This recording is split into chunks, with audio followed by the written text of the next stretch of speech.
What's up, everybody? Welcome to BioS3 Raw TV. We're here tonight with my wife, Erin, after getting news today through social media, of all places, that CT Fletcher was admitted to the ICU, and he's out now, but he has been told that he should go on the heart transplant list.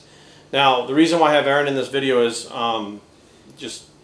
she's a cardiovascular operating room registered nurse first assistant. So why don't you tell them what that means? Well, I mentioned in other videos, but basically I scrub in every day and I help the surgeons do whatever they need. Open, close, go on bypass.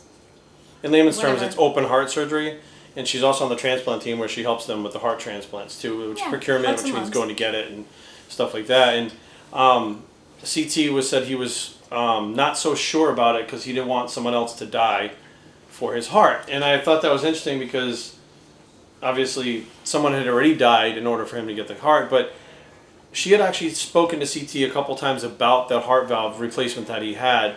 So what he had, why don't you tell them a little bit about what he had done?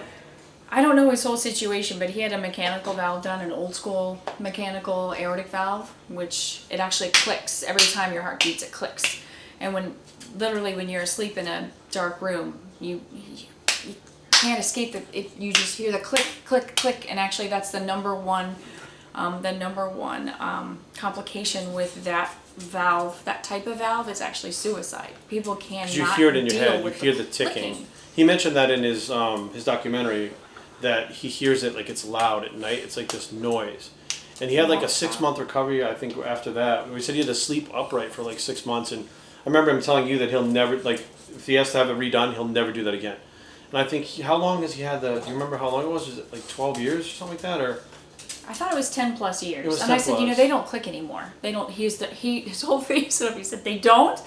No, there's no clicking anymore. You don't have to deal with any of it. Now, after someone gets that valve replacement, how much time usually, is there like an average time that it wears out or they have to have it redone? Or I mean, it's every so often. Mechanical valves last longer than tissue valves. You can get a tissue valve or you can get a mechanical valve. I mean, it tends to last longer, but I don't know his entire situation. I don't know all of his illnesses. I don't know what's going on with that. I don't know how much he's also stressing out his heart. I mean, everything is a factor, right? So I don't know how long he's had it. I don't know all the details. Now, but they're not forever. Erin kind of was aware of him, like, by seeing some of the videos and stuff I showed her, and she met him at the Isotori booth when when I was doing the stuff with Isotori, and I told her later that he had the heart valve replacement, and she was like, he's doing all that shit with a heart valve? Like, she was like, oh my God, like, how is he even doing that? Like, you're not even supposed to, like, work out heavily with weights or anything, right? I mean, you can work out, you can exercise. Again, I don't know what else is going on, but, like, the way that he's like an animal. I mean, this guy has so much energy. It's mind-blowing and baffling to think that he's pushing himself that hard in that situation. Again, only because he was telling me about what his experience was in the hospital after he got his valve surgery done. This wasn't like a typical, like, oh, you're having a little heart valve issue, let's just put a little mechanical guy in there and go on. I mean, he had a tough time. I mean, it was like a real surgery with a really tough recovery, and it wasn't average. And he was like, well, back at it. And I'm like, CT, you can't really, I mean, you are, so I guess you can, but that's not good. And I don't think he would disagree, but I don't think he realizes, he lives his life. He just does his thing. I don't think he realizes how special and different that he truly is. I really don't think he does.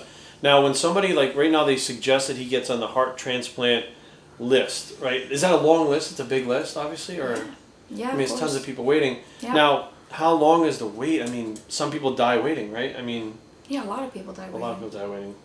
I mean, there's a lot of things. I mean, there are so many things between, where he's been and the heart transplant that people have gone through and before they get on the transplant list. But, if you're going to go on there, I mean, it does take time. I mean, you never know. I mean, I've heard of people going on the list and like a week later they get their heart, which is just unreal. But you've got people on there for like 2 years. You can have someone they're at the end. They can't hang on much longer. It doesn't mean they get a heart. Now, is there also, like, when you go on dialysis, when your kidneys are shot and you're waiting for a kidney transplant, you go on dialysis like 2 or 3 times a week or whatever the case is. Is there something like that for the heart that can keep the... People a lot of times get It's called a VAD. It's basically just a machine that helps the heart pump. You know, it kind of takes over, tends to be on the left side because that goes towards the body. But, I mean, you can do that, you know. And that'll buy him some time, but it's not. It'll buy him some, I mean, some people can spend you can have this machine put in, and it's like a bridge to a transplant. It's to get you there. And then some people have the machine put in, and, you know, that is their journey. They're not going to be candidates for a transplant.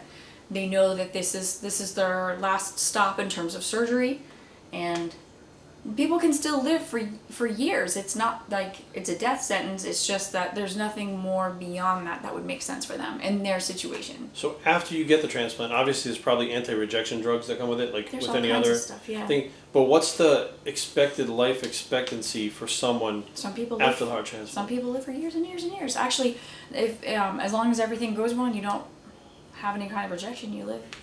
Like a normal life, like to like 80, 90? I mean, I don't know how the way CT lives is no joke, okay? So what are we talking? But people live years, really, really wonderful lives. I mean, the stories are incredible. I mean, when it goes well, it goes well. Now, let's say he was standing here with us right now. What would you say to him, knowing everything that you know about, you know, everything, you don't know anything that's going on with his case really, but knowing everything that you know over the last like 12 years of heart surgery, heart problems, transplants, everything, what would you say to him right now? I mean, somebody that's like, you know, he mentioned he didn't want to go through another recovery. Remember when he said that, and he goes, that's it. It's a one-shot deal. I'm never having the replacement done ever again, which I'm assuming an open heart transplant would be a harder recovery than... Well, it would, because he's already had surgery before. So anytime you have to go in and we call it, you know, it's called a redo. If you're going back through that same place, I mean, obviously you've got adhesions and you've got things that make it a lot more difficult. Obviously the risk is increased. It's not as simple of a surgery, not that anything is simple, but I get it. The risks are much higher. And this is also it works or it doesn't. And that's the other thing. But I think one of the things that I've learned that surprised myself was, for some reason growing up, I thought if you said heart surgery, it was the scariest thing I could have thought of in my entire life. It is to me. I mean, I hear like, I think getting eaten by a shark would have been less scary. I'm not joking. Heart surgery was just, it was so, I just can't even wrap my head around it. But now that I'm there every day, it's, it's not easy, but it's not as horribly scary as I thought it was, you know? And every year things get better and better and better and more efficient. And if you go to the right place, you know what I mean? I mean, you around it so much, because now just being around you, talking about, like, learning about it more and more about what causes it and how to avoid it and the surgeries that you got. I didn't even know you could fucking transplant the heart. Like, I thought, like, a heart transplant, and like, then I'm like, can you transplant the brain? I didn't even know. Like, I knew the kidney and the liver, but I was like, I had no idea, right? So, like, but I'm more comfortable with it. Like, I'm more comfortable with it, and so you're probably way more comfortable with it, but, you know, someone like in his spot, I can't imagine being the one that finally has to make the decision, open me up and take my heart out and put a new one in. I can't wrap my head around making the decision.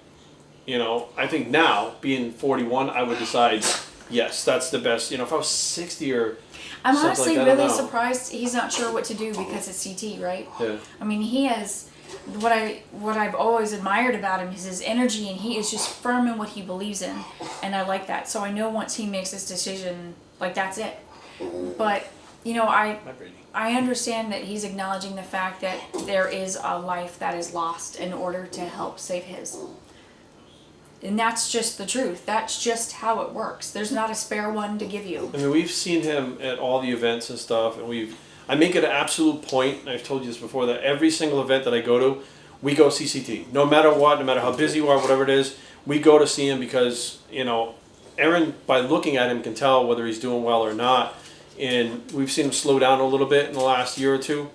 And, you know, when somebody has that heart valve replacement that he's had, you know, generally by this time when they're going towards that transplant kind of phase, how are they feeling? Are they feeling kind of...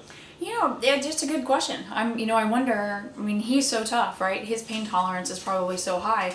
But I don't think it's like, a lot of times with heart stuff, many things, it's not like you wake up in one day and you feel awful. Yes, there are circumstances. But a lot of times it's like this gradual thing where it's like you just get used to this very, very slow decline, right? I mean, it can sneak up on you. It's kind of like when you gain weight over a period of time. I mean, you don't really notice the first pound, the first pound and a half, the first 2 pounds, and then you're like, wait, what happened? You just start to realize. Really noticing it. So you're saying maybe he's really noticing it now compared to when it first started. He's probably feeling worse. If he's being treated, and you said he was in ICU. He was in ICU. Yeah, then obviously there was some sort of an event. Something happened to, obviously, cause him to seek treatment. But the thing is, what I love about CT is this will be interesting to see what he decides, because he lives his life his own way, and there is no right answer. There's no right answer, and there's no wrong answer. So whether he decides that's for him or that's not for him, that's perfect for him, and so no one can help him. I will tell you the coolest thing about heart transplant patients are that they are the most grateful, gracious, kind people I think I have ever met in my entire life. And their families are exactly the same way. They literally will greet you kinder than most of your family members, and they take you right in, and the energy around all of those recipients, because they understand that, that's probably the biggest day of their entire lives. Yeah. I mean, that's their big day. And it's a big deal, but these people are incredible. I wish everyone could meet a transplant recipient, someone about to receive an organ, because it is humbling. They're beautiful souls. It's amazing. I was supposed to be at the thing next weekend with me out in Vegas for Super League, and I'm assuming that, who knows? He might not cancel. He may just fucking go, and it's CT. It should be like, I'm going until I fucking fall. And that could be how he might be commanding his biceps to grow in Vegas in a fucking week. Who knows?